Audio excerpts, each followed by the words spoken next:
Bonjour à toutes et à tous pour ce Youmeo Club ce matin. Alors, bienvenue déjà chez nous. Et puis, sur le thème Oméga, faire ensemble pour mieux innover. D'ailleurs, c'est un titre qui a évolué, qui n'était pas tout à fait comme ça au début, mais qui était un peu le résultat aussi des réflexions sur l'étude qu'on va vous présenter aujourd'hui. Alors pour ceux qui ont déjà participé à des Youmeo Club, c'est un peu différent cette fois-ci. Normalement, on n'a que des intervenants, c'est un peu scripté avec des interviews, etc. autour d'une thématique. Là, cette fois-ci, c'est aussi une partie de l'équipe du Youmeo qui est devant la scène parce qu'on va vous présenter dans un premier temps les résultats d'une expérimentation qu'on a fait, et puis on aime bien ça, avec un outil d'étude d'IA génératif qui s'appelle Meaningful. Et on a fait une étude qualitative sur la question un peu de l'évolution ou du futur de l'innovation. Et en fait, on va partager avec l'équipe, Agathe, Lucie et Mathieu, un peu à la fois quelques enseignements, aussi un retour sur l'étude lui-même, enfin, la méthodologie, les limites et les forces aussi de cet outil. Et puis vous projeter un peu, parce qu'on a proposé un peu 3 scénarios d'évolution possibles de l'usage finalement de ces outils d'IA génératifs. Et puis après, on va faire un switch, parce qu'on a 3 intervenants que vous voyez un peu ici. Sylvain, qui est dans la partie expérience client chez Roche depuis quelques années et qui a participé à l'étude en tant que participant et qui peut réfléchir aussi un peu avec nous à la fois sur l'expérience participant finalement de l'étude, mais aussi donner quelques enseignements comment ces outils-là aujourd'hui sont utilisés chez Roche. On a invité Guy qui fait beaucoup d'études terrain dans sa vie depuis très longtemps et qui a travaillé un peu avec l'équipe sur l'analyse des données et avoir un peu un regard critique par rapport à la matière finalement qui est sortie de cette étude, qui peut réfléchir aussi à ça.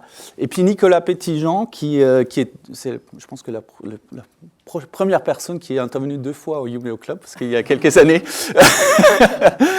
on a déjà eu le plaisir de t'avoir sur le sujet du design au service de l'innovation chez Sodexo notamment, qui s'est mis sur son compte depuis quelques années et qui travaille beaucoup avec ces outils d'IA génératifs, et puis il pourra nous expliquer comment il s'est auto-augmenté aujourd'hui via ces outils et comment il voit la chose.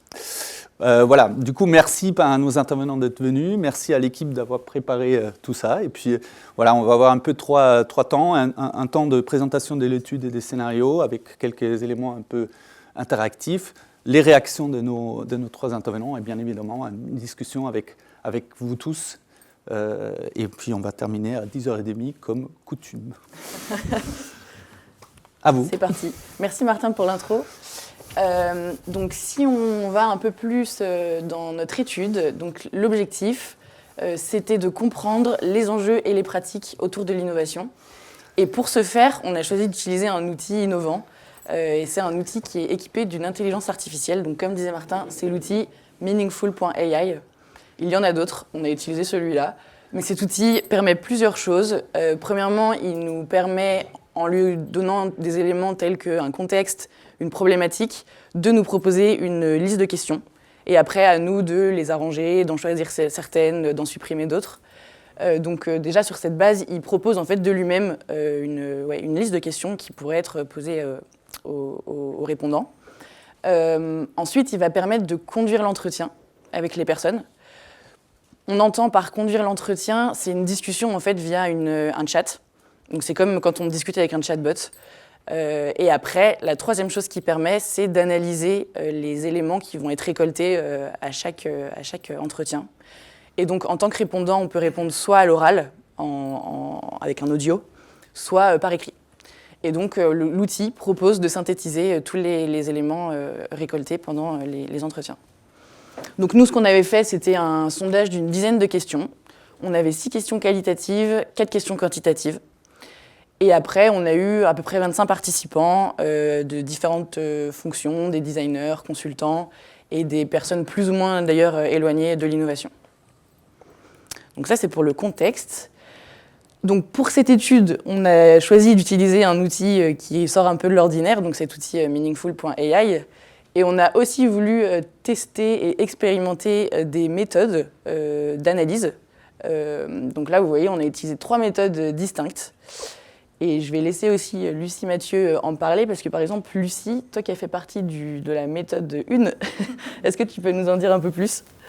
Oui, du coup, la méthode 1, c'était un peu la plus facile, entre guillemets, parce que c'était se référer à l'outil et à l'analyse de l'outil. Donc, comme on disait, il y a une partie qui était plus donc poser les questions aux répondants, donc toute la partie de prise d'informations. Et en effet, il y a une autre partie dans l'outil qui est la partie d'analyse, qui nous propose pas mal de blocs différents et pas mal d'analyses différentes. Que ce soit des analyses assez générales, des analyses par répondant. Il nous dégage également certains grands thèmes. Il nous crée aussi des personas avec lesquels on peut interagir. Donc on avait pas mal de matière à ce niveau-là. Pour la méthode numéro 2, j'aime pas trop dire ça, mais c'est la méthode classique. Ça vend pas du rêve comme ça.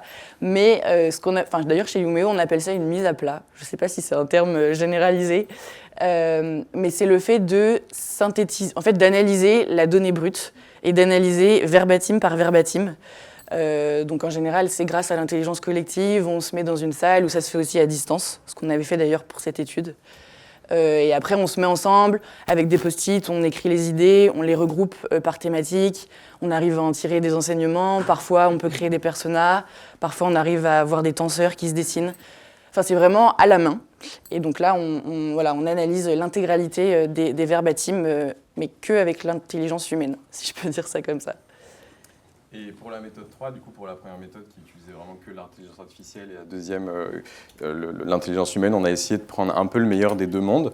Et donc, on a pris en fait les données brutes de meaningful.ai, on a injecté de l'expertise humaine pour pouvoir la faire analyser par des outils comme Copilot, ChatGPT, etc., des outils d'IA générative. Et donc, nous, on a utilisé Copilot. Ce qu'on a fait, c'est que les données brutes, on les a injectées dans un agent copilote. Ensuite, on a demandé à un agent copilote de standardiser, enfin d'analyser selon un format standardisé. Donc, on lui a demandé de prendre les ambitions d'innovation, les avis des participants sur la maturité de l'innovation, les craintes sur l'innovation dans le futur, etc.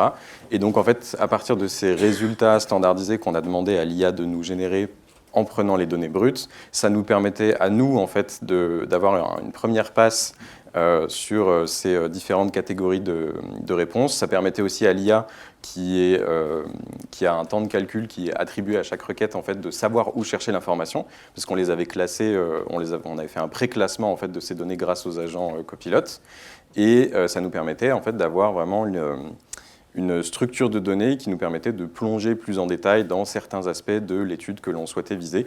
Et donc cette dernière étape, on a souhaité en fait prendre seulement une partie des données qu'on avait collectées et qu'on avait standardisées avec un agent, et on les a données à Notebook LM pour créer un podcast sur ces données-là qu'on avait standardisées. Oui. On peut vous poser une question dès maintenant. Juste une petite question sur la slide d'avant. Il y a marqué l'outil permet de faire des questionnaires sur mesure, c'est-à-dire pour rentrer des comptes par rapport au profil de l'individu. Ça.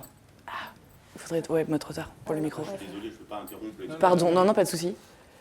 Pardon, du coup, j'ai pas bien écouté et entendu la question. L'outil d'intelligence artificielle permet de créer des questionnaires sur mesure. Oui, bien sûr. C'est-à-dire que vous faites un prompt spécifiquement en disant voilà, je veux interroger quelqu'un dans le secteur du machin. Ouais, en fait, vous avez quelques cases à remplir. C'est assez succinct. C'est une problématique. Par exemple, nous, je sais plus, mais par exemple, enjeux et pratiques autour de l'innovation. On peut mettre un contexte pour donner un peu plus d'éléments. On peut mettre aussi un type de population, comme vous dites, je sais pas, des personnes dans les équipes expérience client, de la R&D. Et ensuite, sur cette base-là, c'est vraiment trois cases à remplir. Ils proposent, je crois que c'est une dizaine de questions. Et ensuite, on peut les adapter, on peut changer l'ordre, on peut les supprimer, on peut en ajouter à la main. Mais oui, ça fonctionne comme ça. On peut les affiner aussi, c'est-à-dire... On peut les affiner. Les questions sont trop complexes, fais-moi des choses. Ouais, on peut lui demander de refaire une passe, ouais, voilà. Et donc pour finir sur la méthode 3, on était l'objectif de découper en fait notre réflexion en injectant de l'expertise humaine à chaque fois, c'est aussi d'éviter un peu cet effet boîte noire qu'on a beaucoup avec l'IA, où on lui donne des données, il nous sort des résultats et on a assez peu de contrôle sur ce qui se passe entre les deux. Et donc là, mettre un peu plus de points de contrôle et de standardiser les données comme ça nous a permis de mieux contrôler ce qu'on arrivait à avoir en sortie. On va pouvoir passer peut-être sur les points forts et points faibles de chaque méthode. Et en parlant juste du podcast, on pourra vous l'envoyer. On pourrait pour exemple vous l'envoyer après l'Umeo Club pour que vous voyez un peu ce que ça donne l'analyse et de pouvoir avoir ce type de format à la fin. Donc les points forts et points faibles des 3 méthodes, donc je ne vais pas y passer trop de temps non plus, mais le gros point fort de la première méthode, évidemment, c'est la rapidité d'analyse, parce qu'on a assez peu de travail à faire avec Meaningful.ai. Ils nous proposent des questions, on les analyse très rapidement, ça nous sort, enfin on a directement des conclusions qui sont tirées de l'outil. On a du coup une très bonne extensibilité, parce que en fait, on peut faire un facteur 20 sur le nombre de participants à l'étude. Ça va assez peu augmenter le temps qu'on va passer à l'analyse, puisque l'IA fait une grosse partie du travail. Donc ça, c'est vraiment les gros points forts de la première méthode. Par contre, on a une robustesse des résultats qui peut être un peu discutée, et on a une vraie difficulté à itérer, parce que forcément, on a cet effet qui est très boîte noire on lui donne des données, il nous sort des résultats, on ne sait pas ce qui s'est passé entre les deux. Sur la méthode 2, par contre, on a une expertise forcément qui est requise sur la user research. On a une rapidité d'analyse qui est beaucoup plus lente, parce qu'il faut analyser chaque verbatim, les catégoriser, etc. Et donc, par extension, on a une extensibilité qui est assez faible. Si jamais on fait un facteur 20 sur le nombre de participants, on va devoir y passer 20 fois plus de temps. Et donc, par contre, on a une très bonne robustesse des résultats et une bonne capacité à itérer, parce qu'on sait exactement ce qu'on a traité et comment est-ce qu'on a envie de continuer à traiter ces données-là. Et pour la troisième méthode, on a une expertise qui est requise aussi en outils prompting IA et en user research aussi un petit peu. On a une bonne extensibilité parce que justement, ça fait un peu le meilleur des deux mondes. On a déjà des prompts IA qui sont injectés, mais une bonne partie de l'analyse est faite par les outils d'intelligence artificielle. On a une robustesse des résultats qui est correcte aussi. Par contre, on a une très faible respect, dépendant de l'outil qu'on utilise, on a un très faible respect de la confidentialité. Si on utilise une licence, ChatGPT, évidemment, tout ce que vous mettez dans ChatGPT pourra être réutilisé et entraîner l'outil par la suite. Donc voilà pour la synthèse des points forts, points faibles des 3 méthodes. On va passer aux enseignements. Et donc, en effet, après ces 3 méthodes d'analyse, finalement, qu'est-ce qu'on en a tiré de toute cette étude ? On a décidé de vous présenter les résultats sous forme de 4 grands enjeux. Donc le premier enjeu qu'on a relevé, c'est le fait que l'IA et la technologie sont finalement un catalyseur de l'innovation. Se dire que la technologie et l'IA en fait, vont améliorer les processus, les rendre plus rapides et donc du coup rendre l'innovation aussi plus rapide et plus facile. Le deuxième enjeu qu'on a relevé, c'est le fait que le développement durable est un axe majeur de l'innovation. En effet, le fait que le changement climatique va changer beaucoup d'habitudes, beaucoup de manières de vie, et l'innovation, du coup, ça va être un outil qui va permettre de répondre à ces changements rapides. Le troisième enjeu qu'on a, c'est le fait que les objectifs qui sont traditionnels dans les entreprises restent toujours pertinents. Aujourd'hui, l'innovation dans les entreprises, ça sert à améliorer l'expérience utilisateur, à améliorer l'expérience client, à être plus compétitif envers les concurrents. Et donc dans l'étude, on a relevé que ce sera toujours des facteurs assez pertinents. Et enfin, donc le dernier enjeu relevé, c'est que l'innovation, pour que ça fonctionne dans les entreprises, il faut trouver le bon équilibre entre le soft et le hard. Donc oui, c'est super important d'avoir des bons outils, des bons process, mais pas oublier aussi tout le côté plus culturel, aussi tout ce qui est valeur d'entreprise, qui est aussi très important pour driver la créativité et l'innovation dans les entreprises. Donc voilà pour ces 4 enseignements. Super, merci Lucie. Bon là, ça se fait en 30 secondes, mais on a eu un moment après ces enseignements, après avoir du coup vu les enjeux qui ressortaient de l'étude, on a eu ce moment de prise de recul, qui d'ailleurs est possible en tant qu'humain, mais si on fait le lien avec l'intelligence artificielle, elle donne des résultats instantanément, et il n'y a jamais vraiment ce temps de maturation, ce temps de se dire « Ok, mais en fait, qu'est-ce qui est sorti ? Est-ce que… » en fait, ce temps de remise en question et de se poser un peu les bonnes questions et de se dire mais vers où on va avec ça. Et donc nous, avec nos intelligences humaines, on a pris ce temps en se disant, ok, donc là on a fait cette étude, on a ces enseignements, maintenant qu'est-ce qui se passe? Et on s'est rendu compte que c'était pas tant les résultats et les enseignements que Lucie vient de présenter qui a attiré notre attention, bien qu'ils soient intéressants, mais c'est plutôt les méthodes qu'on vous a présentées au début qui ont suscité notre intérêt. Donc les 3 méthodes, on a remis les petits visuels pour vous remettre en mémoire. C'est ces méthodes-là où on s'est dit, ok, il y a quelque chose d'intéressant, est-ce qu'on ne pousserait pas plus loin ces méthodes? Est-ce qu'on n'essaierait pas de les pousser dans leur retranchement? Et du coup, de construire des scénarios prospectifs pour nous aider à imaginer ce que pourraient être les futurs plausibles de notre relation avec la technologie, l'IA, et qu'est-ce que ça pourrait vouloir dire en termes d'innovation. Donc, fort de tout ça, là, on a l'impression que ça s'est fait très rapidement, mais on a travaillé, on a réfléchi et on s'est dit, OK, on va construire les scénarios prospectifs sur cette base-là. Là, je vais passer assez rapidement parce qu'après, on va rentrer dans chaque scénario. Mais je vais juste vous faire un petit teasing sur l'enchaînement parce qu'en fait, ils s'enchaînent dans le temps. Donc, on est à un horizon à peu près 2050. Et l'idée, c'est de se dire, OK, basé sur nos 3 méthodes d'analyse qu'on retrouve en bas, quels sont les scénarios prospectifs qui se dessinent? Et donc, on aurait le premier scénario, donc on a appelé Homo augmentus. Là, il faut s'imaginer, on est dans une situation où on est sur une symbiose entre intelligence artificielle, intelligence humaine. L'IA n'est pas un simple outil, mais c'est vraiment une extension de l'esprit humain. On est chacun hyper connecté, on a un agent personnel. On arrive à travailler comme ça, on vit avec notre intelligence artificielle. Malheureusement, c'est pas si rose parce qu'on tombe du coup dans une dépendance. On est chacun dépendant de notre intelligence artificielle. Donc, ce premier scénario est lié à notre méthode d'analyse 3, donc celle que Mathieu a présentée avec ce jonglage en fait, entre des outils d'intelligence artificielle et aussi notre capacité à réfléchir. Ensuite, dans le temps, on aurait le deuxième scénario où là, après avoir eu cette période de symbiose, on arrive à une situation où l'intelligence artificielle a carrément pris le dessus sur l'humanité. Elle contrôle tout, elle contrôle les villes, elle gère les tâches, elle prend des décisions politiques, économiques, sociales. Et là, on rentre vraiment dans une révolution technologique qui rabaisse l'humain. Et l'IA sort un peu gagnante de ce scénario. Et là, c'est basé du coup sur notre méthode d'analyse numéro 1. Et après, on arriverait donc, après avoir atteint vraiment ce sommet de l'innovation avec une intelligence artificielle super forte, l'humanité se dit ok, c'est super, tout est parfait.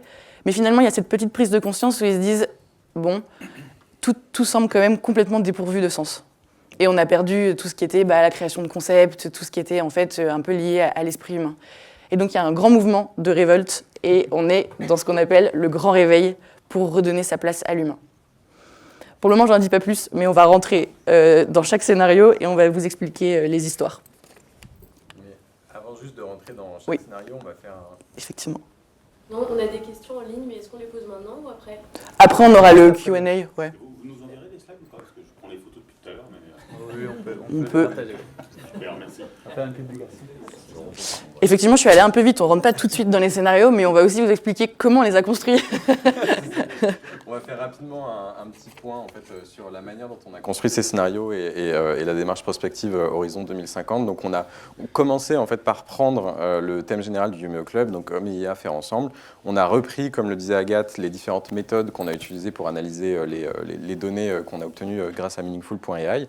Et en reprenant en fait, ces différentes méthodes-là, on en a tiré 3 titres de scénarios qui étaient donc Homo augmentus, l'innovation hallucinée et le grand réveil. D'habitude, en fait, ce qu'on aime faire, si jamais on passe juste à la slide suivante, c'est qu'on aime en fait rédiger ce qu'on appelle le scénario chapeau, qui est le premier point de contact en fait avec les scénarios de prospective. C'est un texte souvent rédigé qui donne le cadre en fait de chaque scénario, qui va poser tout le contexte très macro de chaque scénario, et ça va nous permettre de justement cadrer nos réflexions et tous les objets qu'on va développer autour de ça. En méthode prospective, ce qu'on aime faire, c'est qu'on aime prendre des signaux faibles d'abord, en tirer des tendances et ensuite pousser les curseurs à fond des tendances qu'on a repérées pour créer des scénarios. Aujourd'hui, c'est pas ce qu'on a fait avec les scénarios. On est d'abord parti des méthodes en fait de l'étude pour en tirer des scénarios, mais on a quand même rajouté cette partie signaux faibles qui permet de justifier aussi la tangibilité des scénarios et donc voilà de raccrocher un peu ces scénarios à ce qui se passe aujourd'hui et ce qu'on peut déjà observer. Donc ça, c'est le premier objet qui va graviter autour de nos scénarios. Le deuxième, c'est les artefacts. Les artefacts, ce sont des objets du quotidien ou des concepts d'aujourd'hui en fait, qu'on a détournés pour les intégrer dans les scénarios et pour vous aider à vous projeter dans ces différents scénarios de prospective. Et le dernier objet qui fait partie de ce triptyque, ce sont les imaginaires, qui sont des ensembles en fait, de films, séries, livres, etc., qui nous permettent d'illustrer de manière beaucoup plus concrète des concepts qu'on essaye de pousser dans ces scénarios-là. Donc voilà, toutes ces briques en fait, viennent composer les 3 scénarios ESI que l'on a créés, donc Homo Augmentus, l'innovation hallucinée et le grand réveil. Et donc on va pouvoir passer à l'explication de ces 3 scénarios. Alors, scénario numéro 1, donc comme je disais tout à l'heure, c'est le scénario Homo Augmentus. Donc, je vous fais le récit du scénario. L'humanité a franchi un cap irréversible. L'intelligence artificielle n'est plus un simple outil, elle est devenue une extension de l'esprit humain.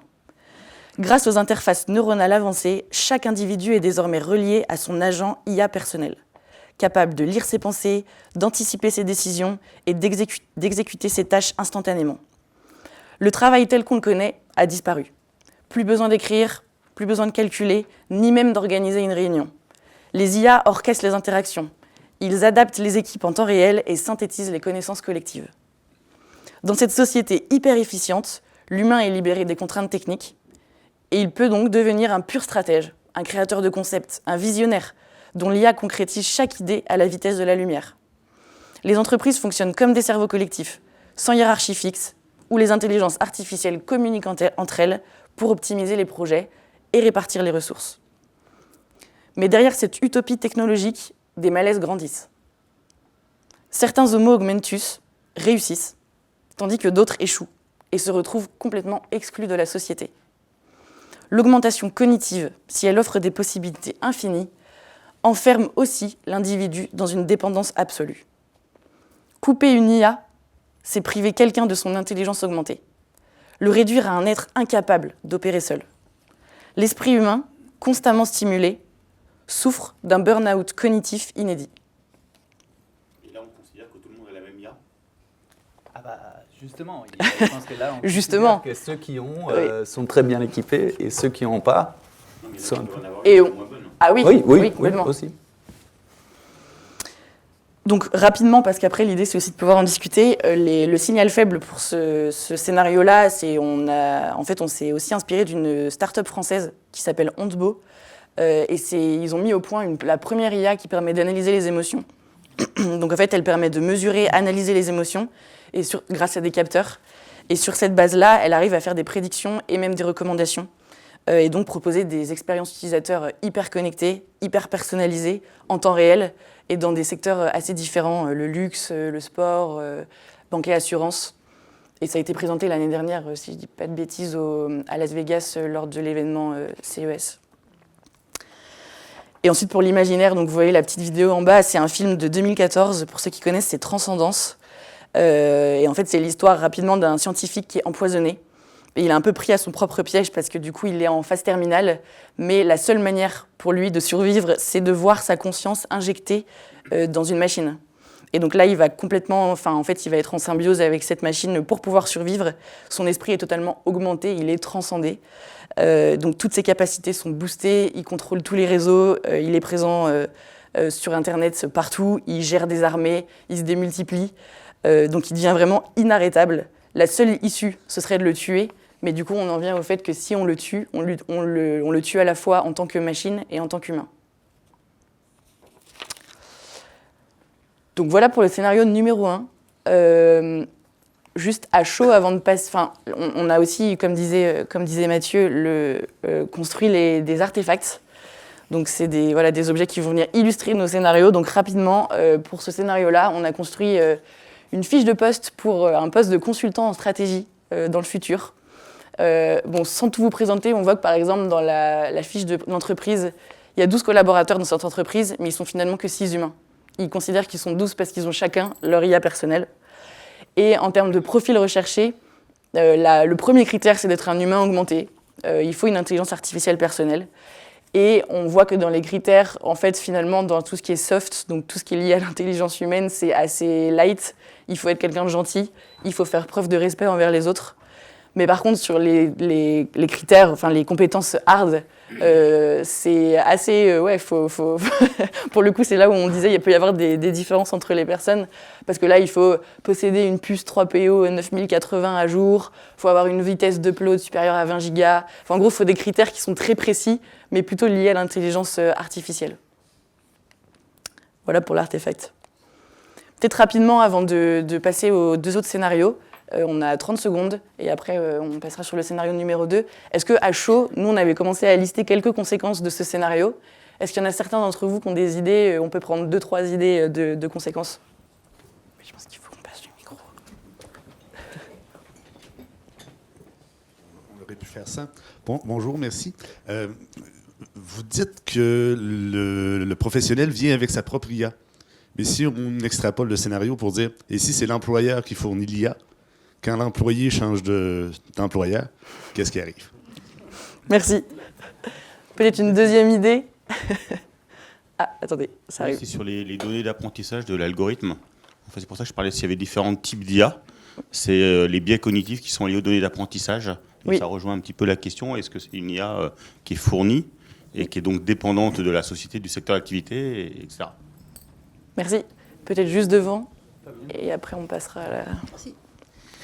Oui, de mon côté, ce que je vois plutôt, c'est que si on part du principe qu'une bonne partie de l'innovation résulte des contraintes techniques, justement, à partir du moment où vous affranchissez les humains de ces contraintes techniques, en faire des créateurs de concepts, la probabilité est quand même assez faible.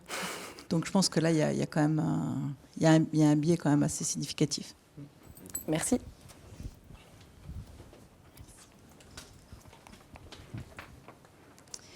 Merci. On va passer au scénario numéro 2, qui est l'innovation hallucinée. Nous sommes en 2051. L'intelligence artificielle a finalement dépassé les capacités humaines dans presque tous les domaines. Les humains ont progressivement délégué toutes les tâches, y compris celles qui nécessitent de la créativité et de la réflexion critique, aux machines intelligentes. L'IA conçoit, optimise et fait de nouvelles découvertes à une vitesse vertigineuse. La médecine, l'ingénierie, la chimie avancent sans intervention humaine. L'innovation est partout, tout le temps. Tout semble parfait. Mais peu à peu, des failles apparaissent. Les matériaux qui semblaient jusqu'alors révolutionnaires se dégradent trop rapidement. Des médicaments miracles provoquent des effets secondaires inconnus. Les marchés financiers suivent des modèles de plus en plus absurdes. L'IA est également de plus en plus énergivore et l'épuisement des ressources commence à poser problème. Ne pouvant pas se passer de cette intelligence toute puissante, l'IA est privilégiée face aux besoins humains, ce qui crée de fortes tensions sociales. L'humain est dépassé et subit des décisions prises lors d'échanges entre agents. Mais l'IA n'a pas créé du savoir, elle l'a halluciné.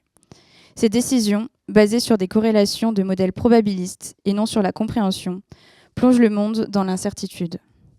Les experts humains, mis à l'écart depuis trop longtemps, ne savent plus comment reprendre le contrôle. Donc scénario assez sympa. Le signal faible qu'on a pris pour appuyer ce scénario, vous en avez peut-être déjà entendu parler, qui illustre parfaitement l'hallucination de Gemini pour le coup.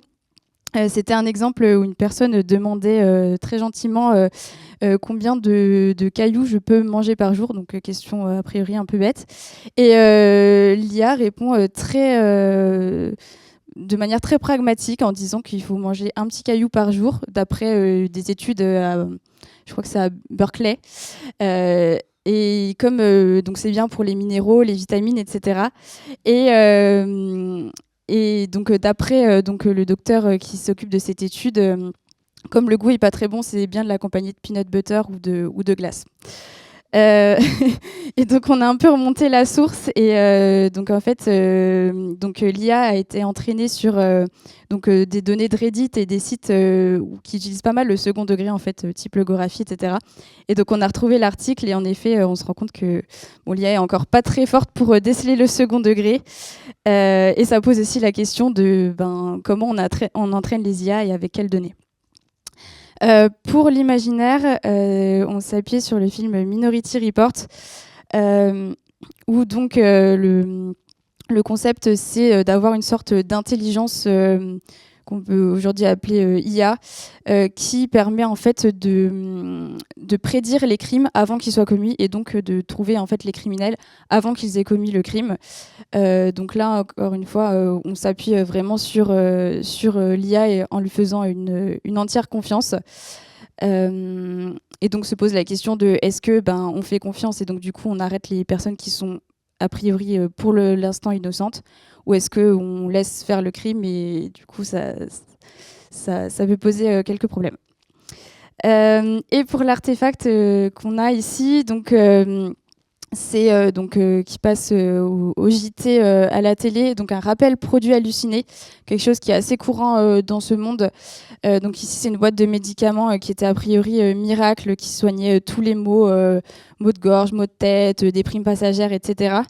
En un temps record, et finalement on s'est rendu compte qu'il y avait des effets secondaires un peu bizarres, perte de mobilité dans la main gauche, perte de cheveux, etc.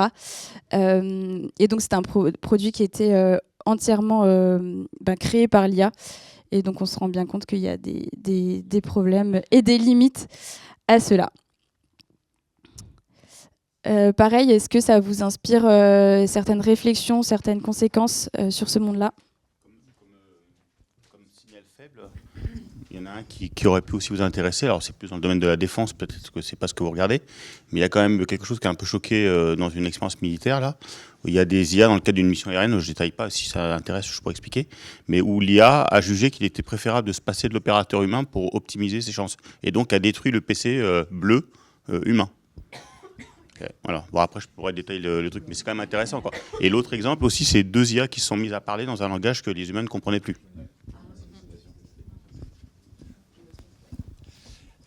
Bonjour à tous. Il y a un signal faible aussi qui peut être intéressant sur ce scénario-là, c'est le déterminisme de l'IA. Il y a un petit reportage très intéressant que j'invite tout le monde à voir, c'est l'horreur existentielle de l'usine à trombone. Si on invite une IA, on lui demande de fabriquer des trombones, sa seule détermination, c'est fabriquer des trombones, quelles que soient les conséquences que ça aura sur le reste du fonctionnement des mécanismes humains, du monde, de la société, etc.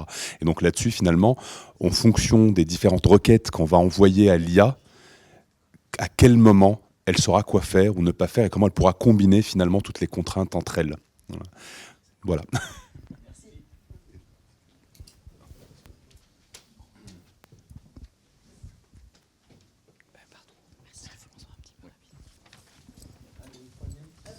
On va passer au troisième scénario, le grand réveil qui donne suite à l'innovation hallucinée.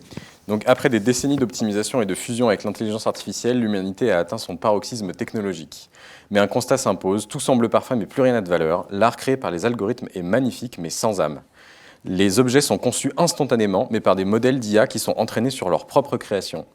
Alors, doucement d'abord, puis comme une vague déferlante, l'humanité fait marche arrière. Ce ne sont pas quelques marginaux qui rejettent l'IA, mais une prise de conscience collective. Un mouvement mondial naît, le grand réveil.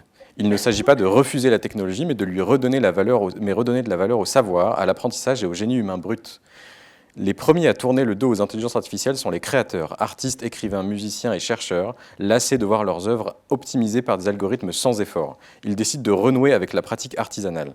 Peindre sans IA, composer sans suggestion automatisée, écrire sans correction prédictive, redécouvrir l'erreur, l'expérimentation et la difficulté.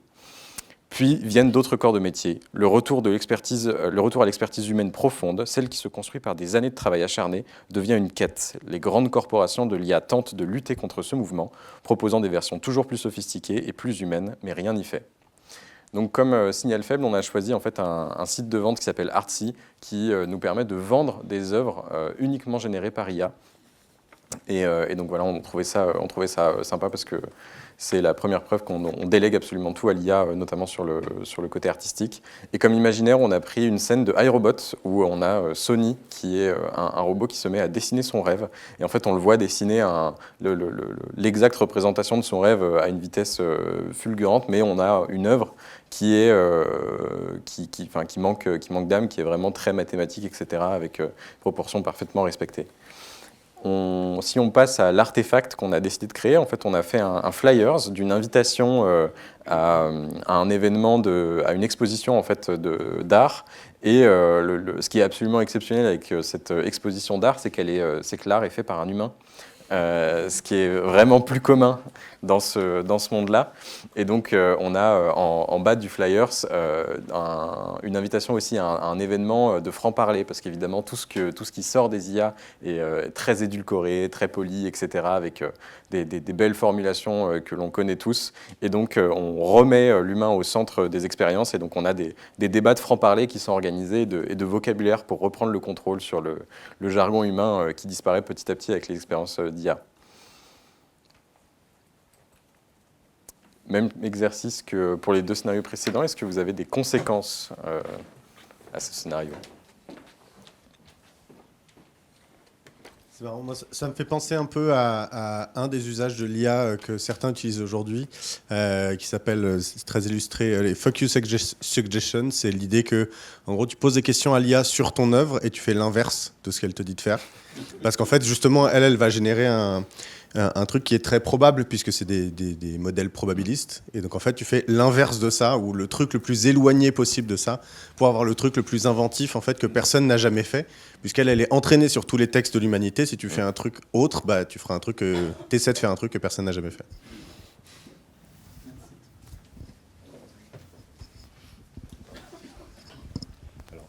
Dans ce scénario-là, où l'être humain va reprendre un petit peu le contrôle, est-ce que finalement l'une des solutions, puisque cette IA qui est finalement à recréer une idéologie humaine nouvelle, puisqu'elle va remodeler tous nos usages, est-ce que l'idée c'est de ne pas la reprogrammer pour continuer à vivre avec, ou s'en débarrasser définitivement pour revenir finalement à un âge inférieur ?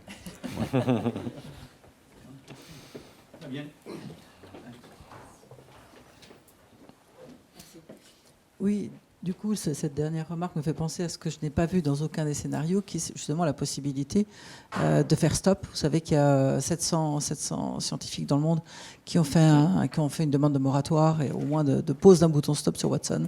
Donc je pense qu'il y a une vraie question quand même qui est là. Est-ce qu'on peut encore l'arrêter, ou est-ce qu'elle s'est déjà dupliquée dans les réseaux et qu'on ne peut plus l'arrêter? Première question. Deuxième question, je pense qu'il y a une vraie interrogation dans le cadre des grandes transitions des civilisations. C'est-à-dire que pour qu'une civilisation puisse renaître, il faut faire un grand reset. Est-ce que ce dernier scénario, c'est pas le scénario du grand reset? Et du coup, ça pose des questions en termes, en tout cas anthropologiquement, en termes de probabilité. Parce que du coup, ça augmente furieusement ses probabilités. Et puis surtout, la question, c'est est-ce que c'est possible de faire partir du moment où l'IA a fait le pouvoir, je doute que ce soit possible de revenir en arrière. Il y avait peut-être quelques questions ou commentaires à distance. On a une remarque d'Edouard Sikirski qui dit: est-ce que le scénario 2 n'est pas déjà en cours aux US avec une vision IA qui remplace les humains, notamment dans les startups de la Silicon Valley qui voient leurs effectifs se réduire au jour le jour, et des chiffres comme 25% des startups de eCombinator qui développent 90% des codes avec IA, sans parler de la démarche Doge d'Elon Musk. Voilà. Et je ne sais pas si j'en profite, il y avait des questions mais qui sont arrivées un peu plus tôt. Alors je vais commencer dans l'ordre. Bon, c'était plus sur l'outil. Je veux pas trop. C'était par rapport à la confidentialité des données Meaningful et Copilot. Voilà, donc il y avait cette question. Ensuite, le sujet un peu plus général, IA enjeux écologiques vraiment conciliables, consommation, eau, énergie, etc. Et une autre question sur la façon dont vous avez produit. Les artefacts ont-ils été créés par une IA? Voilà. Donc là, on peut déjà répondre, non, les artefacts n'ont pas été créés par une IA. Ça dépend les visuels, oui. Qui ont choisi. Et, oui, c'est oui. Oui, ok. Donc c'est un peu mixte C'est nous, quand même. c'est Non, plutôt nous. Plutôt.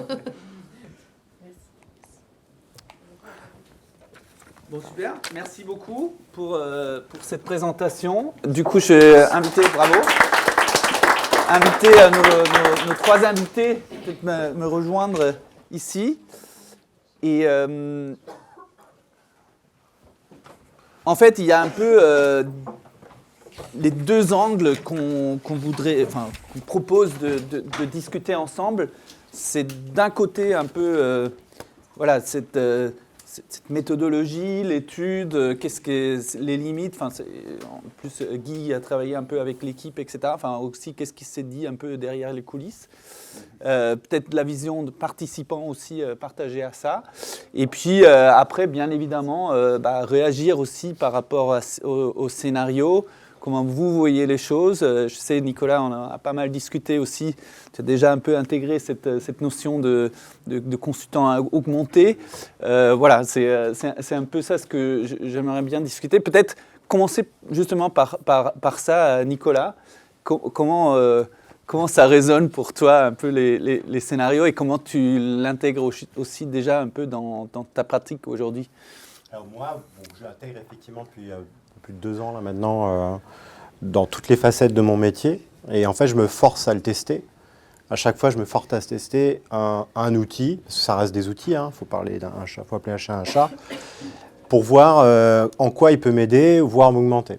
Donc là, j'arrive à peu près à 35% de gain dans mon temps, avec un taux de qualité, on va dire, parce que j'ai de l'expérience, enfin parce que j'ai un esprit critique et je peux dire ça c'est bon, ça c'est pas bon.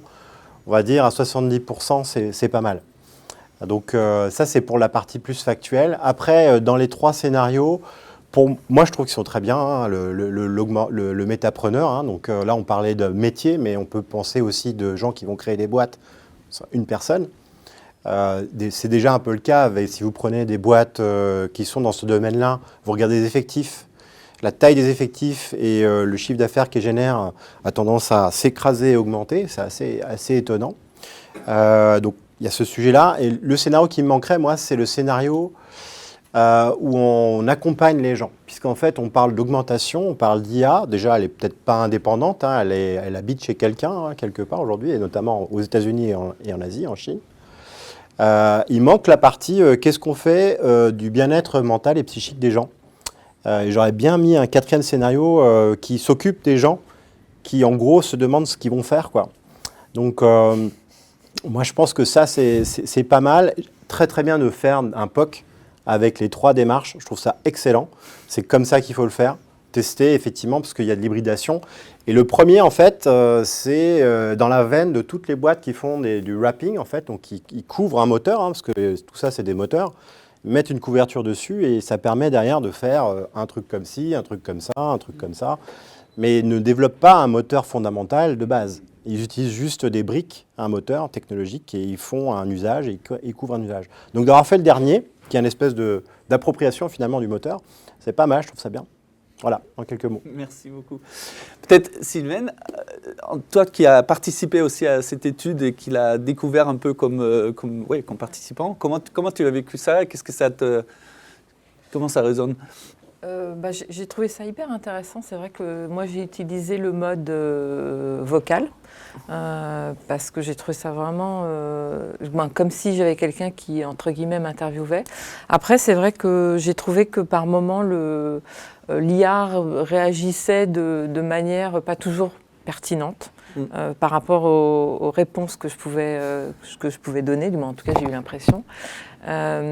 Et après, j'ai trouvé que c'était assez puissant finalement, vraisemblablement sur l'analyse que ça pouvait avoir. Et c'est vrai que moi, chez Roche, pour l'expérience client, c'est vrai qu'on est très, j'ai envie de dire, connecté à la voix du client et qu'on cherche à faire énormément d'enquêtes, etc., pour remonter cette voix du client. Donc j'ai trouvé que l'outil était vraiment puissant. Merci. Après, sur l'analyse, je reste aussi un peu dubitative. C'est peut-être le bon transfert. Qui a fait 20 ans de terrain, d'analyse, un peu à la mano, beaucoup d'intelligence humaine là-dedans. Voilà, qu'est-ce que ça a apporté cet outil et où étaient les limites?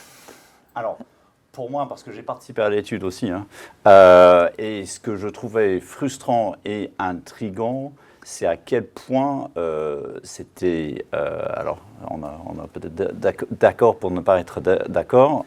Je trouvais que ça déroulait son approche un peu comme une étude classique où il y a un questionnaire derrière. Et peu importe ce que tu racontes, moi je disais, bah non, le problème c'est que je suis entrepreneur. Tu me poses des questions sur mon organisation de l'innovation comme si j'étais une énorme entreprise.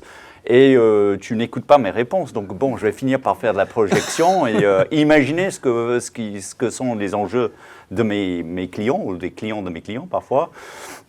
Et je vais vous donner un peu ce que vous avez envie d'écouter. Mais ça avait une biais énorme. Et ce qui pour moi est troublant dans tout ça, c'est surtout quand c'est des sortes de raccourcis méthodologiques, des raccourcis qui font des énormes gains en temps et en argent pour beaucoup de gens, mais avec un côté, je tape Enter et hop, l'outil me sort des choses. Donc c'est un outil qui sort des personas, peu importe ce que tu mets dedans. Tu peux dire blablabla, blablabla, blablabla. Il va te sortir un persona en disant c'est Anne-Claude, elle habite à Saint-Cloud, elle aime le vélo, etc. Donc il y a quand même même pas de l'idiotie savante. Et donc pour moi, ce qui est vraiment important, c'est ce que, pour rebondir ce que disait Nicolas, c'est de se battre un peu avec les outils et de faire mieux. De faire du métissage avec de l'humain, mais aussi de comprendre ce qui est derrière ces outils qui souvent sont des sortes d'emballages avec un peu de ChatGPT dedans, et c'est tout. Voilà. Désolé, coup de gueule, mais il y a du bon dans tout ça, parce qu'on peut commencer à remettre en question nos propres pratiques. Par exemple, dans le monde des études, on fait une sorte de dichotomie, fausse dichotomie entre le quanti, qui est des énormes échantillons avec un questionnaire ultra standardisé, où le problème, c'est que si tu as oublié la question et ce n'était pas la bonne question, bah, tant pis pour toi parce que tu n'auras pas les données. Et l'approche qualitative où c'est des petites échelles, on passe du temps à échanger avec de l'être humain, mais tu ne peux pas faire ça avec 3000 personnes. Et on commence à faire des choses intéressantes où on peut combiner les deux. Et ça, c'est vraiment intéressant.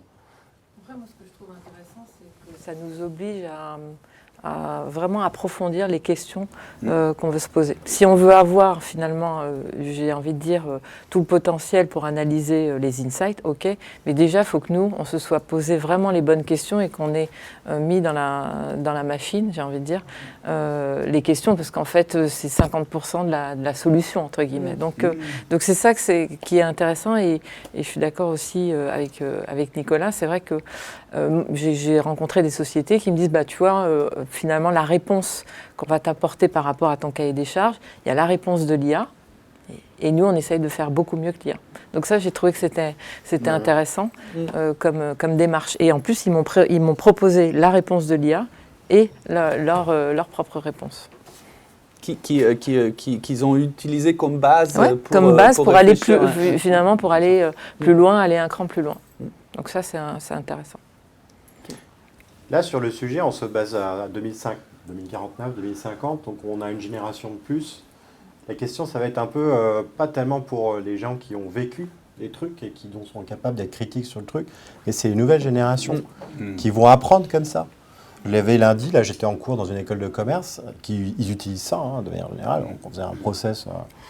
Mais c'est quoi? Est-ce que vous êtes posé des questions avant de commencer à rentrer avant de commencer à prompter comme des zèbres avec le machin là. Et là on se met une génération de plus, c'est-à-dire qu'on n'aura plus cette notion, cet héritage d'apprentissage, de l'effort de l'apprentissage qui va un peu disparaître. C'est ça qui m'effraie un peu plus. Moi. Ouais, ça me permet de raconter une petite anecdote. J'étais avec un confrère qui avait aussi une entreprise de conseil récemment, et il m'a raconté qu'il avait un épisode avec un jeune qui l'a embauché, etc. Et puis les premières semaines, ça se passait super bien, il délivrait, il était assez étonné par la qualité du rendu, des choses qu'il avait fait, etc., pour son jeune âge, etc.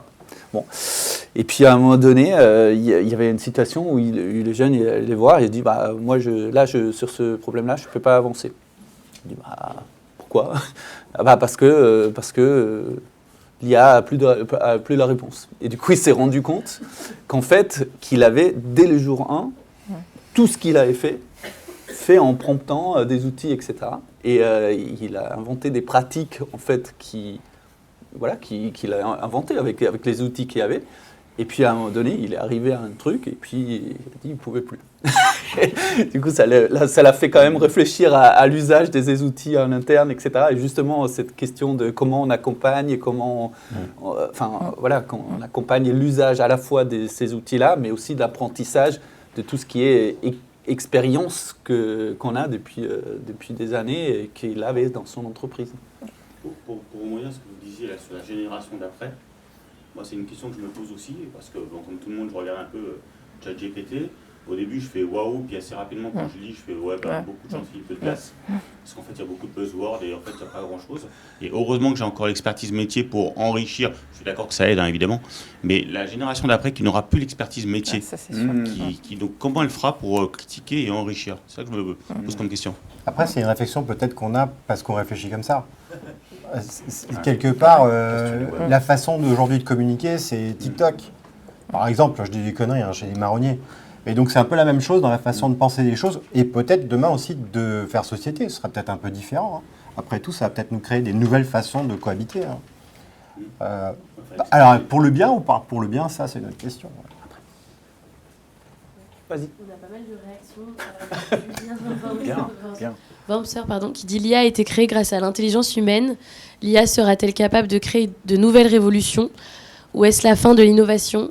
Et est-on au début de la fin d'une civilisation?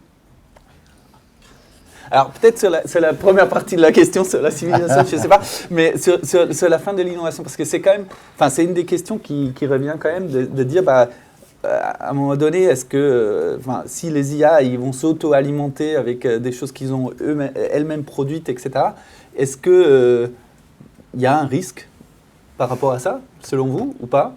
Pour moi, pas énorme, parce que, comme j'oublie votre prénom, mais Thomas a dit, c'est beaucoup de choses extrêmement génériques. Donc, si vous imaginez que vous allez sortir du lot en tant qu'entreprise en faisant du générique et du petite chose à la marge, peut-être que l'IA va faire l'affaire. Et puis, la phase cachée de l'innovation dans beaucoup d'entreprises, c'est une affaire d'humain. Et donc, en attendant qu'on a des entreprises qui sont que des machines, ça peut exister évidemment, eh bien, le combat, c'est surtout de changer les cultures, changer les pratiques, changer les organisations. Et l'IA aura un peu de mal à faire ce processus d'accompagnement.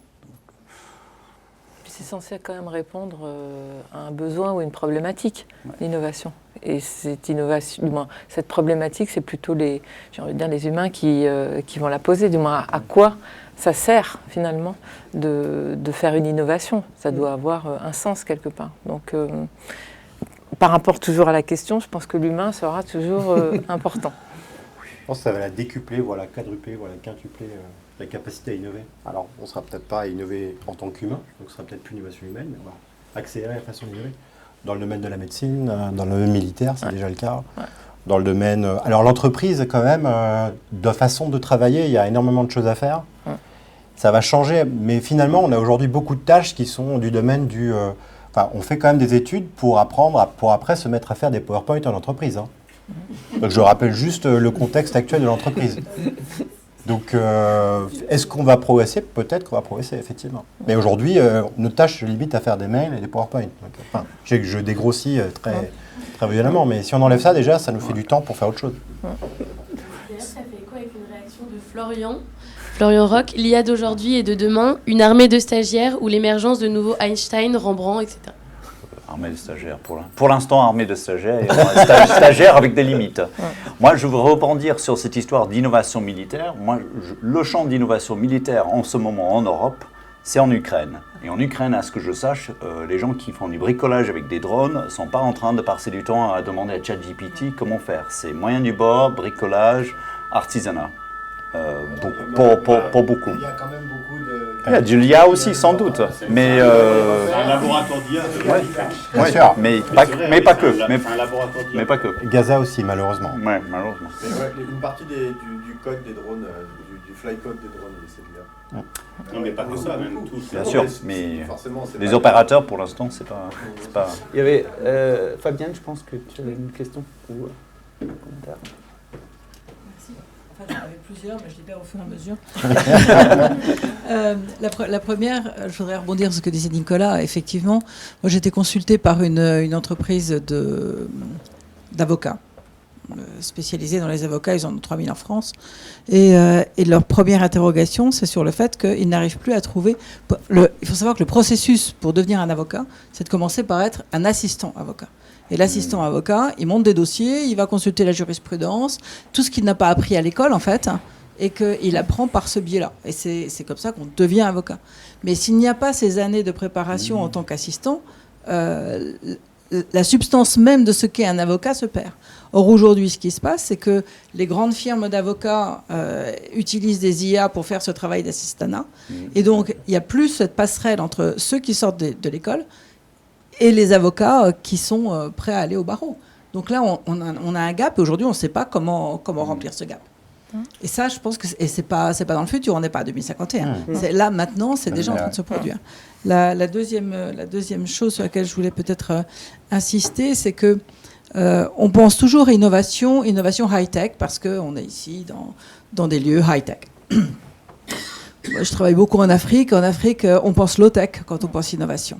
Et je peux vous dire que toutes les innovations que j'ai pu mettre en place, inventées par d'autres, bien évidemment, mais que j'ai eu la possibilité de mettre en place en Afrique, elles ne devaient absolument rien à l'IA. Et aujourd'hui encore, on n'arrive pas à utiliser l'IA dans un contexte africain.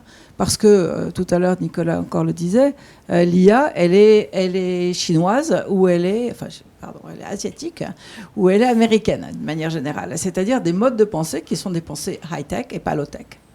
Et là, je veux dire, on oublie trop souvent que l'IA n'est absolument pas universelle, elle est extrêmement biaisée. Dans mon domaine, quand je fais des recherches, parce que je suis chercheur en premier lieu, à chaque fois que je demande une liste bibliographique à ChatGPT, par exemple, bien qu'il ait été entraîné, etc., qu'on l'a vraiment tailoré, eh bien, qu'est-ce qu'on obtient ? On obtient, sur 10, ce sont 10 citations américaines. Alors, on revient encore dessus, on dit non, introduit des citations européennes, et là, on a des hallucinations. L'autre jour, il est extraordinaire. Je travaillais sur mon sujet de base, qui est la gouvernance, la gouvernance anticipative, et il me sort Rabelais 2024, prospective et gouvernance. Alors déjà, Rabelais, il n'y a pas beaucoup d'auteurs qui s'appellent Rabelais. Donc j'ai immédiatement sauté sur OpenGate et j'ai été vérifié.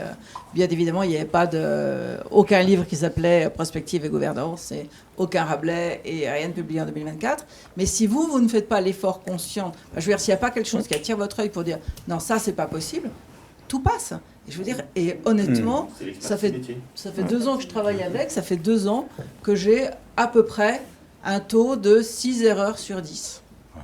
Et c'est quand même énorme. Merci Fabienne. Peut-être de ta perspective de Roche, Sylvaine, c'est des sujets qui sont aujourd'hui un peu adressés sur la transmission, justement, parce que vous êtes...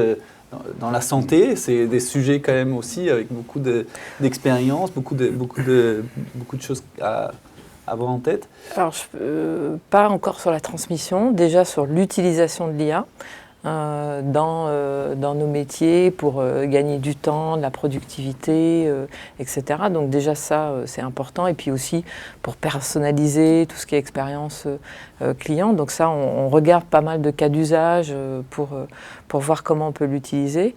Après, dans l'entreprise, il y a des gens qui sont complètement pour, et il y en a d'autres qui sont complètement contre. Et en plus, on est dans un domaine scientifique et médical. Les médecins, avec leur libre arbitre, pour certains, c'est vraiment quelque chose de très difficile, l'IA. Pourtant, on voit bien que sur le diagnostic, c'est extrêmement important, comme sur aussi, finalement, l'acceptation par certains profils de patients de traitements, etc. Et aussi de détecter très en amont, finalement, des maladies. Donc ça, il y a des choses qui sont importantes, mais il y a une défiance du corps médical, mais qui est quand même très intéressante, parce que c'est comment ils font pour garder, ou comment on fait pour garder son libre arbitre. C'est vraiment une profession où le libre arbitre est extrêmement important. important, tout en arrivant à se faire aider finalement d'une IA pour augmenter ses capacités peut-être de libre arbitre. Donc ça c'est intéressant. Donc oui, on l'utilise on commence à l'utiliser sur pas mal de choses, mais on a encore du travail. Moi aussi, je suis en labo pharma et je suis juste de l'autre côté de la rue, par rapport à Roche. Il y a une défiance également de toutes les équipes terrain. Ouais, énorme. En disant, ça va fliquer, ça va vérifier les messages que je pousse à mon médecin, ça va me remplacer. Donc il y a vraiment un travail sur l'humain, à nouveau, et regarder comment peut-être rassurer, redire que c'est juste un outil, un compagnon, mais jusqu'où. Donc, et là, on n'a pas toujours encore toutes les réponses. Non, et c'est pareil, c'est vrai que sur les études, on fait quand même quelques études ethnographiques, etc. Là, je vois pas comment, et au contraire dans la santé, la relation, le lien physique, et dans ces études ethnographiques, on le voit, tout ce qui se joue aussi par rapport au corps est extrêmement important. Et là, je vois pas comment l'IA peut remplacer. Il peut vraisemblablement aider peut-être aussi sur les hypothèses de recherche, etc. Mais remplacer, là, non. Oui, ce que je voulais dire, c'est par rapport à la place de l'humain, à laquelle moi je crois effectivement nécessaire. Il faut savoir qu'il y a des secteurs d'activité, donc vous l'avez compris, moi je suis dans le domaine de la défense, chez un grand groupe, donc dans la prospective, donc l'IA est omniprésent, voire omniscient. Il y a des règles d'éthique et des questions qui se posent sur la place de l'humain.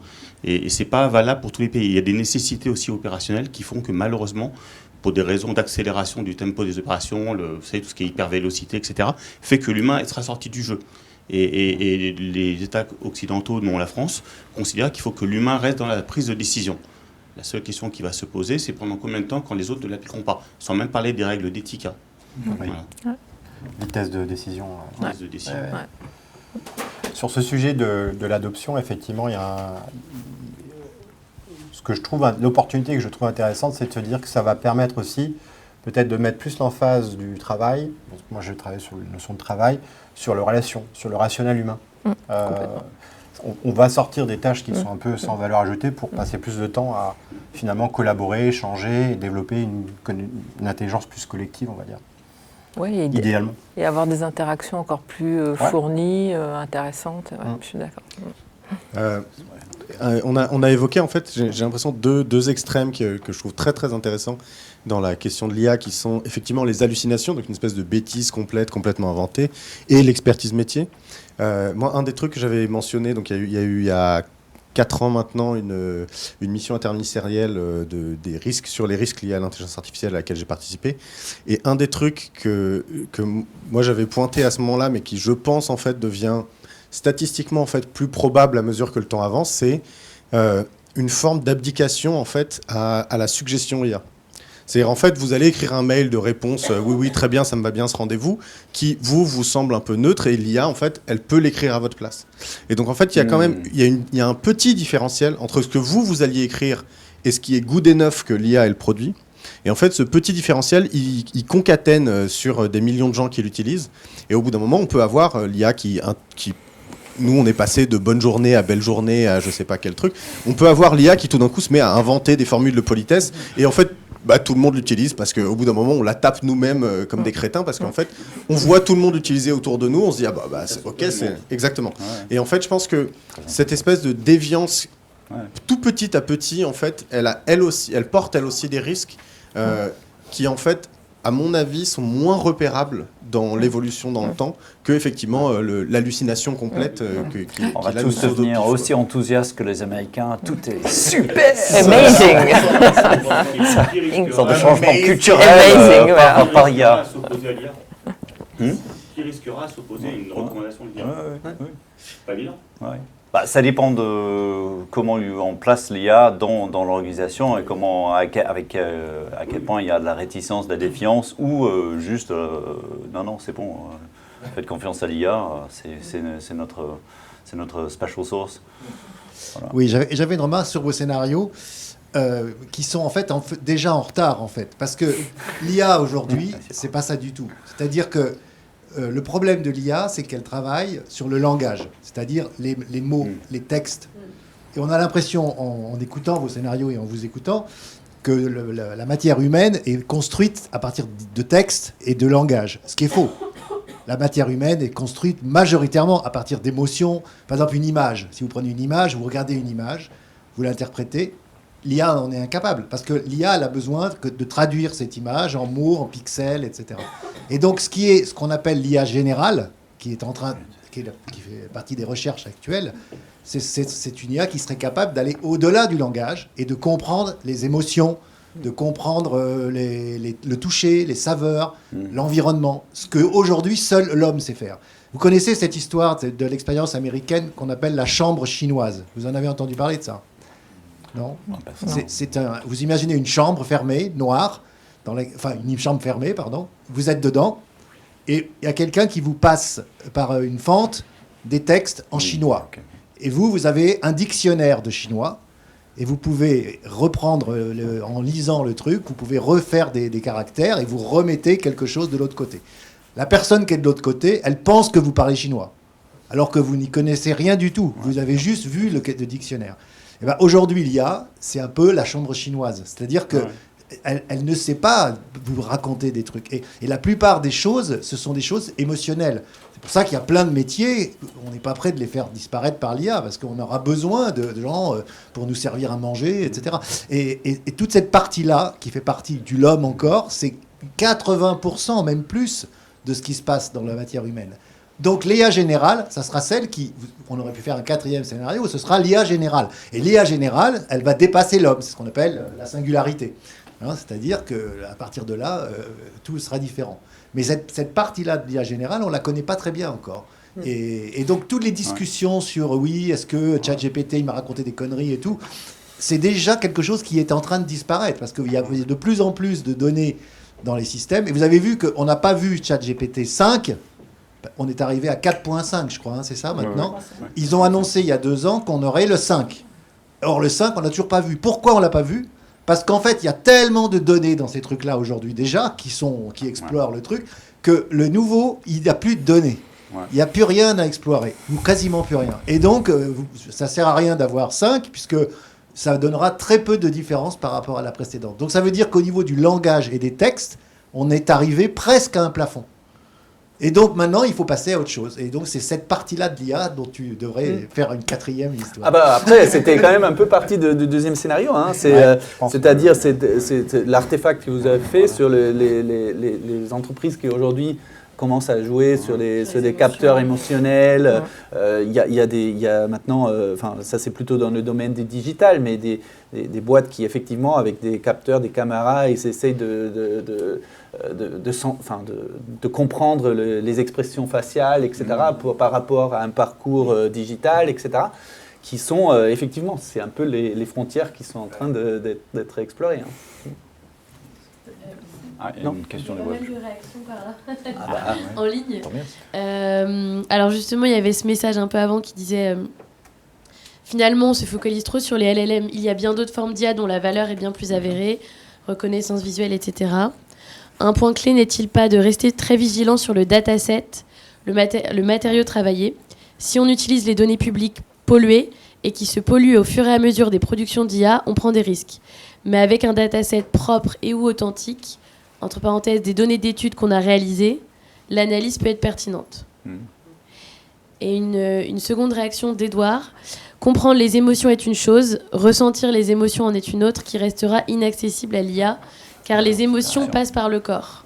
Antonio Damasio. Et le livre Biologie de la conscience de Gérald Edelman. Merci. Il y avait une question.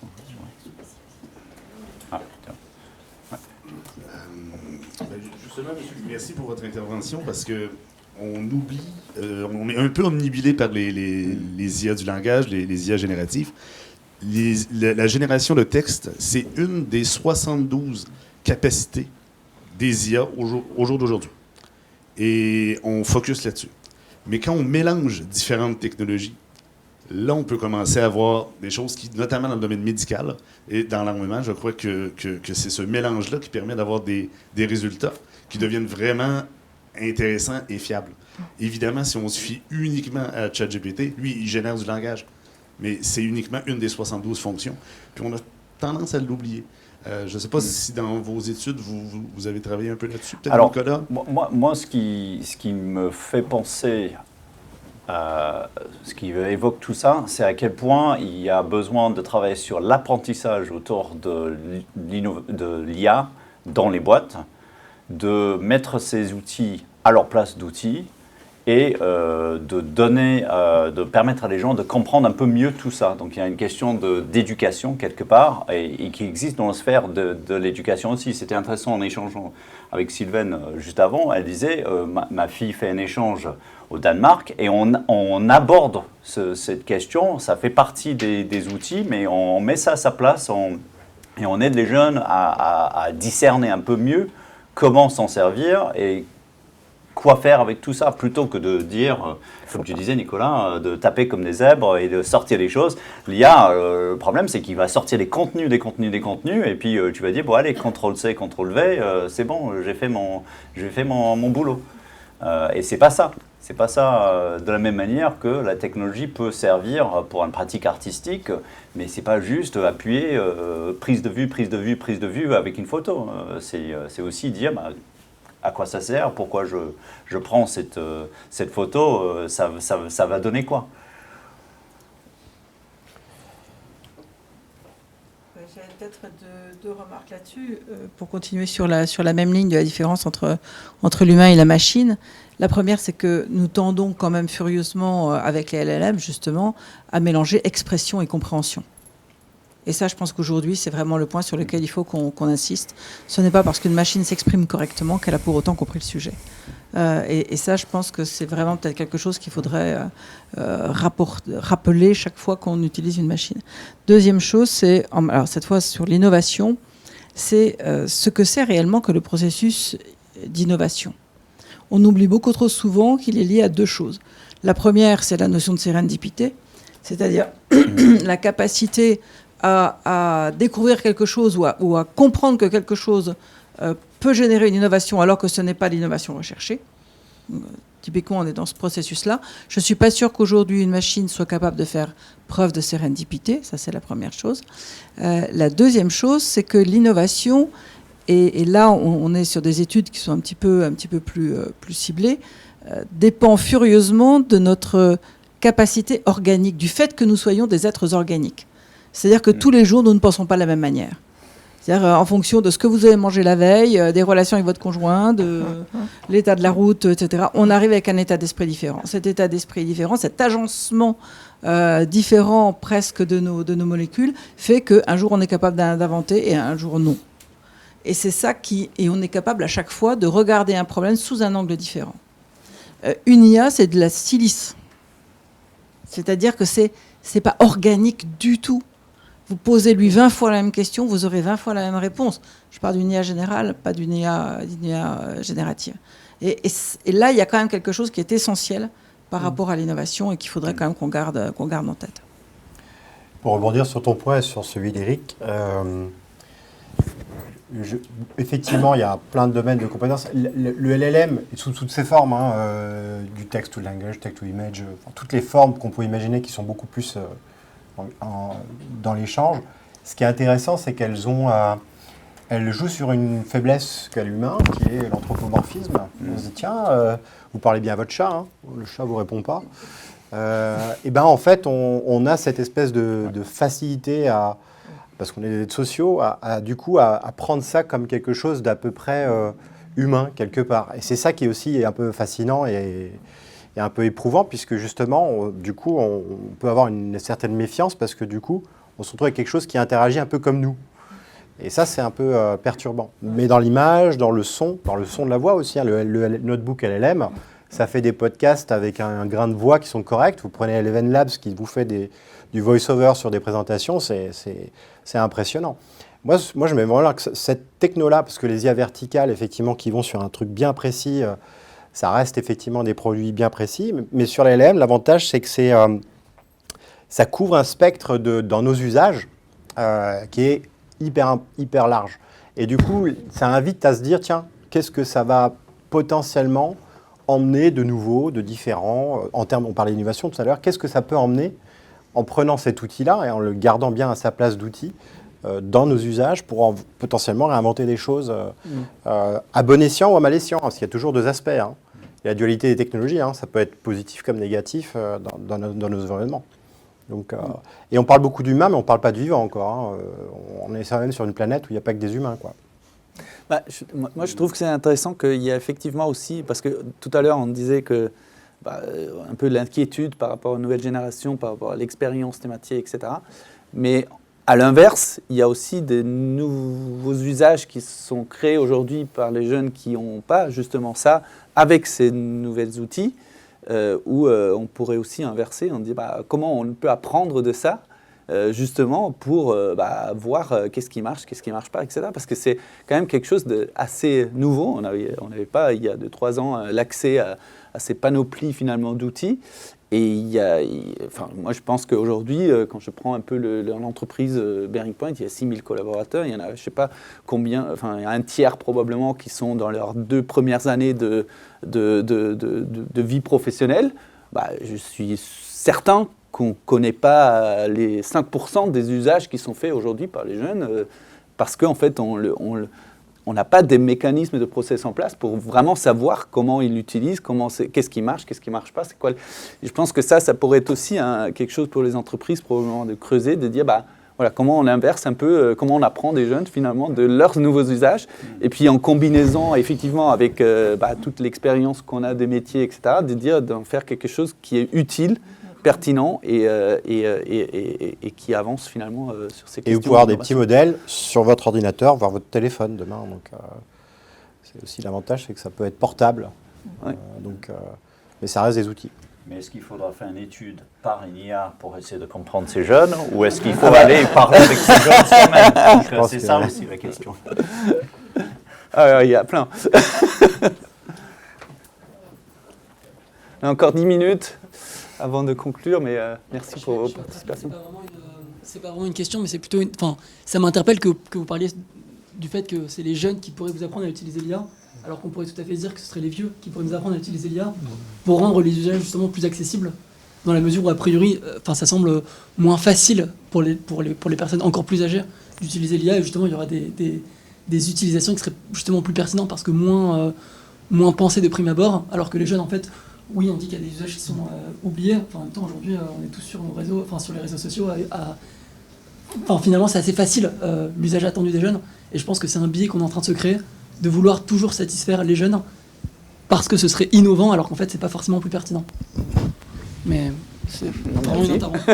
Et puis une autre remarque pour rebondir sur ce que vous disiez, c'est vrai qu'on a quand même une approche sur l'IA qui est très human-centric ou anthropo. Voilà. Et on n'est pas certain que ce soit ça l'avenir en fait.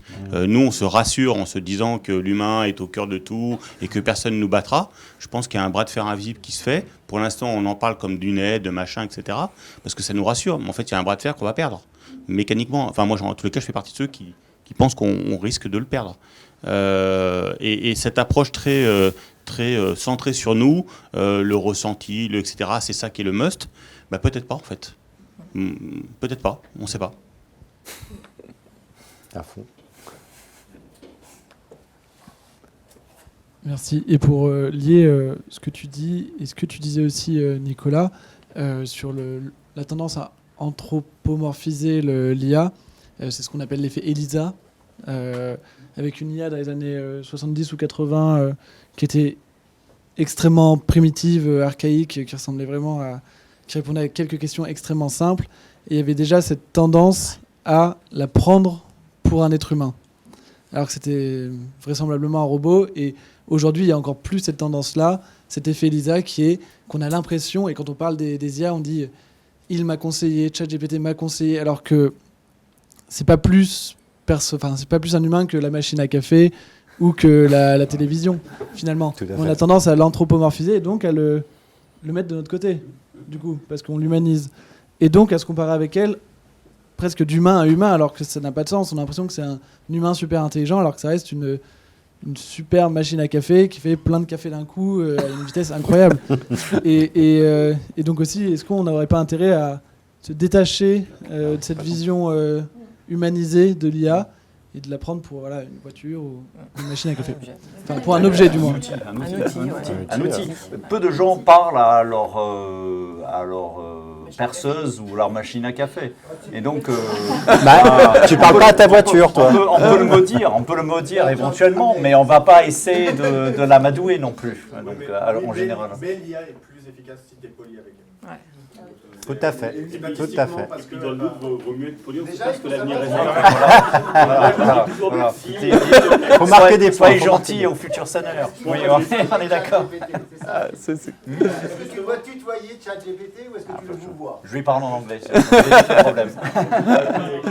Comme c'est des modèles probabilistes, du coup, si vous utilisez un langage plus poli et que vous le voyez, etc., il va chercher dans des endroits plus utiles de sa database que si on l'insulte.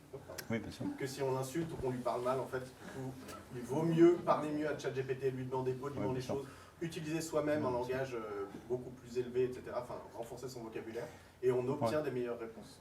Mais je pense que le point de l'anthropomorphisme, c'est plus pour nous et comment on positionne ces outils et qu'est-ce qu'on en fait dans notre société. Si on pense que c'est déjà des entités comme nous, on commence à aller dans un certain sens. Si on pense que c'est des super machines à café, des perceuses, des outils, whatever, eh bien, on va dans un autre sens. Noumid ? Oui, il y a eu beaucoup d'informations. Alors moi-même, je ne sais plus trop où j'en suis, je vais avoir besoin d'une IA. Mais en fait, en raccordant les scénarios 1 et 2, finalement, on se rend compte qu'on a cette tendance à externaliser la fonction cérébrale, la fonction de l'intelligence rationnelle de l'être humain. Et monsieur, tout à l'heure, votre intervention était édifiante. C'était de dire, on n'a pas ChatGPT 5 parce qu'on n'a plus de données. Alors, est-ce qu'à ce moment donné, puisqu'on aura tellement confié à l'IA cette intelligence, cette fonction cérébrale, nous n'aurons plus nous-mêmes de données à lui transmettre. Et on arrivera finalement à une limite de ce que pourra faire l'IA. Donc là, on lit les scénarios 1, les scénarios 2, et c'est là qu'intervient le scénario 3, où il va falloir à un moment donné que nous-mêmes, en tant qu'êtres humains, on vienne hacker cette IA. Et si on a transmis toute cette fonction cérébrale à l'IA, qu'est-ce qui nous reste à nous, l'humain? Qu'est-ce qui nous reste à nous de biologique? Qu'est-ce qui nous reste à nous d'émotionnel, finalement? C'est ce que nous sommes, l'être humain, imprévisible et émotif. Et finalement, est-ce qu'on ne se concentrera pas plus, de notre côté, sur l'apport émotionnel, que ce soit à l'IA ou à la vie, ou cette concentration là-dessus, et en considérant l'IA comme un simple outil, comme un marteau, comme une voiture. En 2007, moi, j'avais fait mon diplôme sur le rapport entre l'automobile et l'être humain. L'automobile, cet animal brut qui a des fonctions cognitives qui sont très simples. C'est titit, on klaxonne pour dire c'est moi que je passe, on met un clignotant pour dire c'est moi que je tourne. Et on a un énorme moteur qui projette l'être humain dans un état physique pour lequel il n'est pas fait. Mais l'émotion est transmise par l'être humain. Si je me suis mal réveillé le matin, je vais mettre des grands coups d'accélérateur. Donc finalement, je vais transmettre aussi ça à l'IA. Donc je vais transmettre mon émotion. Et si je rejoins un petit peu dans l'évolution un petit peu de l'art, des outils, finalement, les artistes qui ont révolutionné la peinture, les artistes qui ont révolutionné la musique, c'était peut-être des mecs qui ont court-circuité les transistors de leur synthé sous LSD pour faire avancer la musique. Alors peut-être demain, on deviendra les hackers de l'IA. Et finalement, l'innovation, est-ce que le futur de l'innovation, dans un 4e scénario, ne sera pas l'émotion? Est-ce que demain, la sérendipité, l'intuition ne seront pas réellement les moteurs de l'émotion?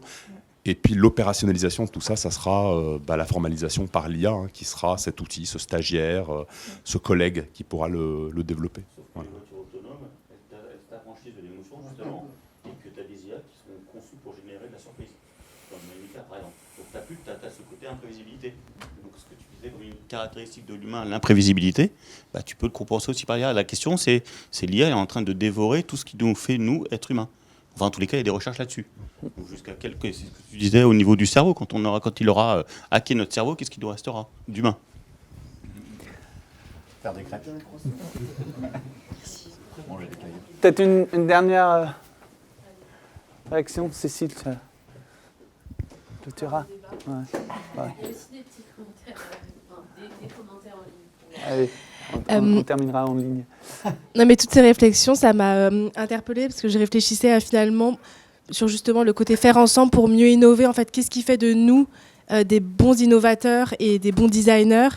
Et j'ai eu le souvenir à l'époque où je travaillais chez Accor, Damien Perrault, qui était VP Design et Innovation qui nous disait un bon innovateur, un bon designer, c'est celui qui non-stop va questionner ses usages dans sa vie quotidienne pour trouver les problèmes. Et ça rejoint un peu ce que Sylvaine disait tout à l'heure, de se dire en fait, c'est pas la solution qu'on cherche en tant que bon innovateur et bon designer, c'est le problème, savoir quel est le besoin dans nos usages quotidiens. Et ça, à quel point l'IA peut vraiment se mettre à notre place pour comprendre nos problèmes de la vie quotidienne et pour identifier nos besoins. Ou est-ce qu'aujourd'hui, ça apporte seulement des solutions, entre guillemets. Voilà, c'était juste cette réflexion. Super. Ok. Bah, moi, bon voilà, bien évidemment, vous pouvez rester à prendre un peu un café et puis et discuter encore entre vous. En tout cas, un grand merci pour cette discussion. Enfin, en fait, ce que ça m'évoque quand même, c'est qu'on a utilisé effectivement cette étude avec l'IA génératif, qui pour le coup était très économique en termes de coûts et de voilà, qui nous a à minima donné un prétexte pour se réunir ici et avoir une discussion très animée finalement, avec beaucoup de participation de votre part sur ce phénomène qui est en pleine évolution et qui va encore faire plein de rebondissements dans notre vie. Même si je pense que, enfin, je parle pour le groupe là, d'analyse de l'étude, c'était pas conclusif en disant on ne peut pas filer à une IA génératif de bout en bout un projet d'étude. Voilà, ça je pense qu'on a répondu à la question. C'est quand même, enfin, quand on regarde les 4 enseignements, je pense qu'on aurait pu le faire avant et je pense qu'il manque vraiment un peu cette âme de l'esprit humain finalement dans cette partie-là. Et en même temps, il y aura des usages, je pense même dans nos métiers un peu d'exploration, d'études, d'amont innovation, comme disait Nicolas beaucoup, il teste tous les jours plein de façons de faire, etc., qui vont enrichir nos pratiques et qui seront concluants par rapport à ce qu'on cherche. Et voilà, dans ce sens-là, c'était une expérimentation, je trouve personnellement très, très réussie. Merci encore à l'équipe pour les scénarios, pour la provocation finalement de ce débat d'aujourd'hui et pour nos intervenants de participer et pour vous tous pour vos contributions. Voilà, c'est un débat qui n'est pas clos pour le coup, qui restera à suivre et on est très curieux bien évidemment aussi de comprendre, de savoir comment vous, dans vos entreprises, vous avancez sur ce sujet et puis de partager un espace pour en discuter. Merci beaucoup. Bravo. Merci.